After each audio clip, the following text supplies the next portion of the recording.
Thank you. こんにちは。It is hot in Malaysia. Japan, where we came from, is gradually moving toward winter.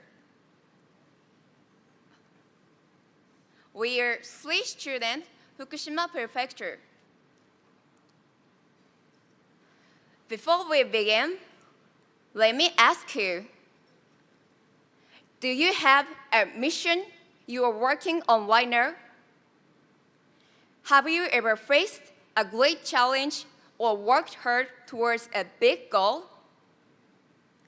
In Fukushima today, all people, citizens, companies, and government are working together, aiming to achieve carbon neutrality by 2050. Achieving carbon neutrality leads us to building a society that is safe, secure, and sustainable without depending on nuclear power. This goal is also driving force for Fukushima, which has faced many hardships to move forward into the future. But why has Fukushima decided to strive to be a pioneering region in renewable society without depending on nuclear power? The answer is deeply connected to warrant number 311. As you heard earlier, our governor, March 11th, 2011 was the day of the Great East Japan earthquake. I was 6 years old at the time. On my way home from school, a huge terminal suddenly struck. I remember running home with my friends, not knowing what was happening. At that age, I could not understand the situation. Fortunately, I was not directly harmed. To me, while I understood that something terrible was happening, this event felt like something on the TV or in the newspapers, something far away. Before becoming a high schooler, I had thought deeply about my connection to Fukushima or the earthquake. Maybe you have had experiences like this too. One where you know should think hard about what's happening around you, but you look away. Sometimes the closer it is to you, the easier it is to pretend you didn't see it. When I was in high school, I once again learned about the disaster and nuclear accident, understanding the difficulties Fukushima faced, and how people continue to overcome them and work towards the prefecture's recovery. After the Fukushima Daiichi nuclear power station accident, Fukushima carried out extensive environmental restoration work. By 2018, this work was completed, except for some areas near the power station. And today, radiation levels are comparable to those of major cities overseas.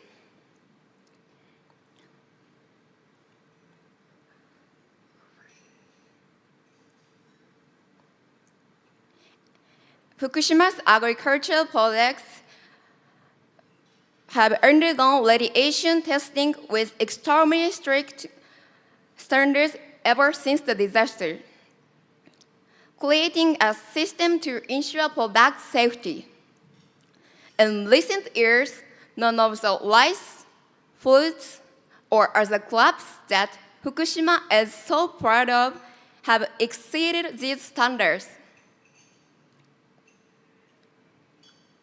While environmental restoration is underway, there are many many individuals who are taking vigorous action despite the numerous challenges remain in Fukushima.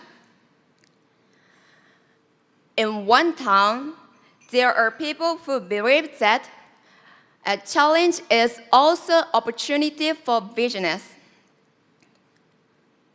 In another town, there are people who that what matters is building a community where we can challenge together no matter who you are, and continue to bring more people into the discussion. As I grew up through elementary, junior high, and high school, Fukushima has taken steady steps forward on its path to recovery and renewal. And then I realized something. Revitalization is asking ourselves, how should we live from now on? And it's about building a new society. It is precisely because we experienced the hardships of the Great East Japan earthquake that we have used it as a starting point to reconsider the way our society stands and the role of energy, and have come to strive for the creation of a safe, secure, and sustainable society without depending on nuclear power. So, I ask you again, do you have a mission you are committed to? In the face of hardship, many people in Fukushima work hard to achieve their goals.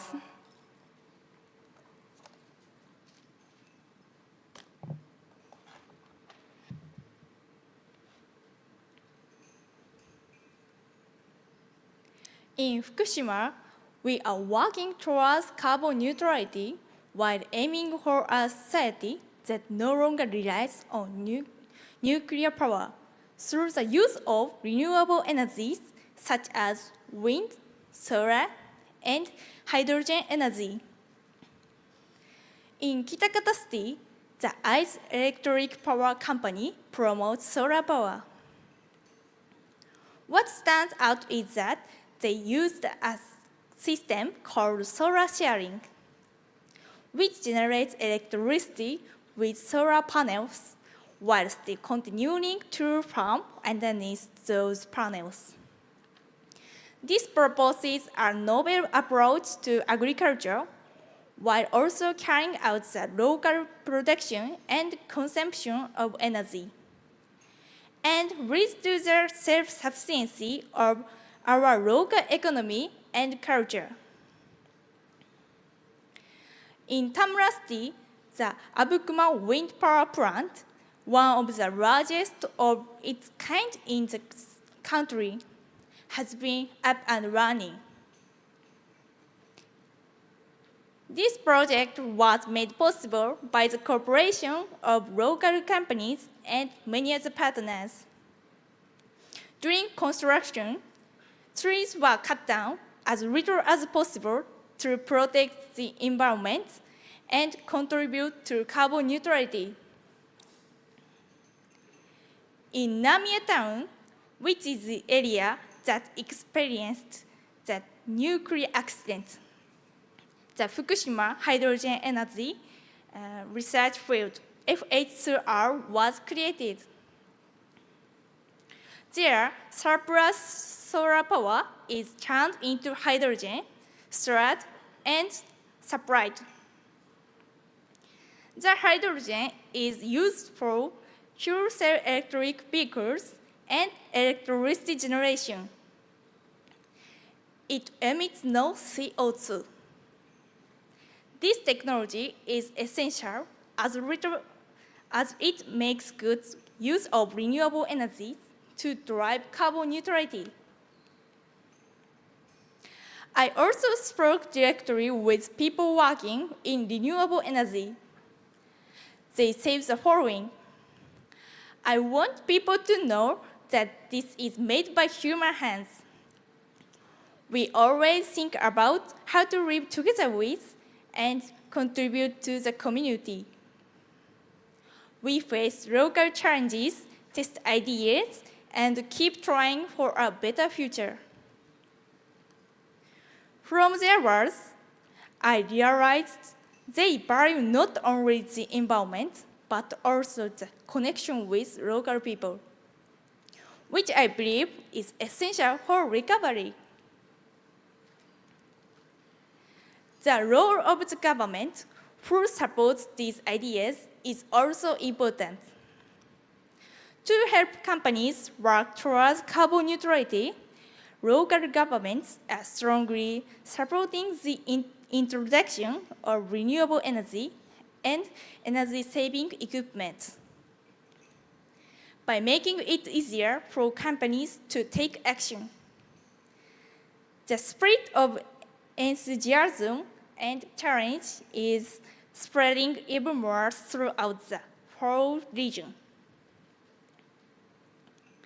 When companies and governments collaborate enthusiastically, their initiatives are put into action, and we come closer to achieving carbon neutrality.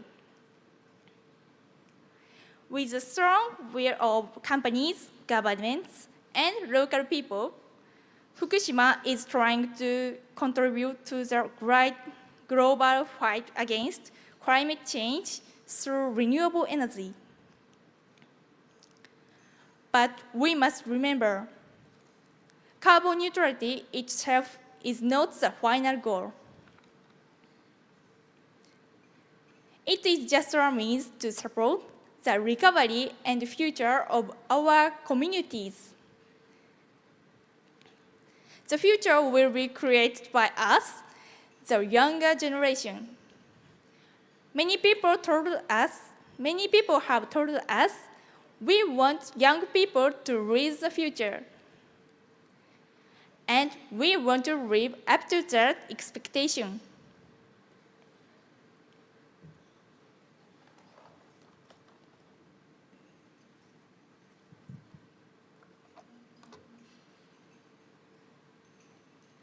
Just now we mentioned how young people will lead the future. But I feel like it ends up being a responsibility that's offered to youth and has nothing to do to these adults. So let me ask you, how do you feel about today's climate? In Japan, summers that once felt extremely hot at 30 degrees Celsius have now become worse, while scorching 40 degrees heat wave as a norm, with record-breaking drought by torrential rain swallowing down year after year. Around the world, droughts, wildfires, and rising sea levels are intensifying, swallowing people, lives, and livelihood. Climate change is not uncertainty of the future, but is already our realities. We are the generation that was born before the Great Japan earthquake and grew up after it. We experienced how an earthquake disaster changes society in an instant, and grew up experiencing the effect of the nuclear disaster and passed to recovery soon after. These very experiences serve as a starting point for us to see climate change as our own issue. That is exactly why we have studied carbon neutralities and deep green infrastructure, shared ideas with friends, and deepened our understanding. Young people will lead the future.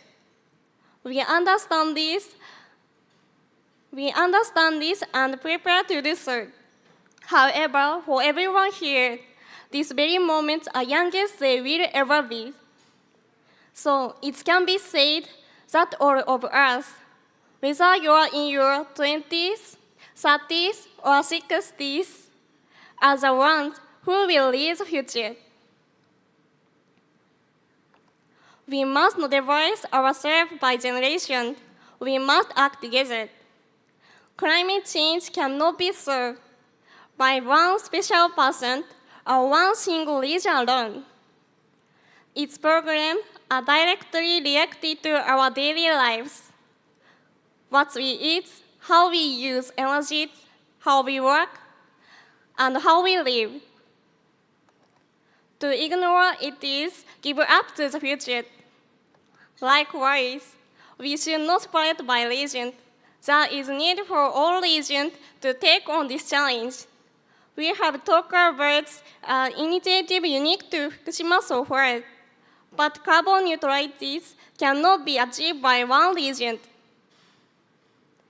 We should not leave it to single region or big companies alone, but all regions, countries, ordinary peoples, companies must join and work together. Indispensable that everyone takes on this challenge, challenge and act together. You can start with small action. It is a step of learning, talking, and putting things within your communities.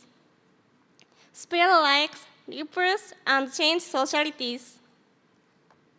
The challenge of a future with nuclear powers that Fukushima chose to pursue after the disasters is your guiding principle.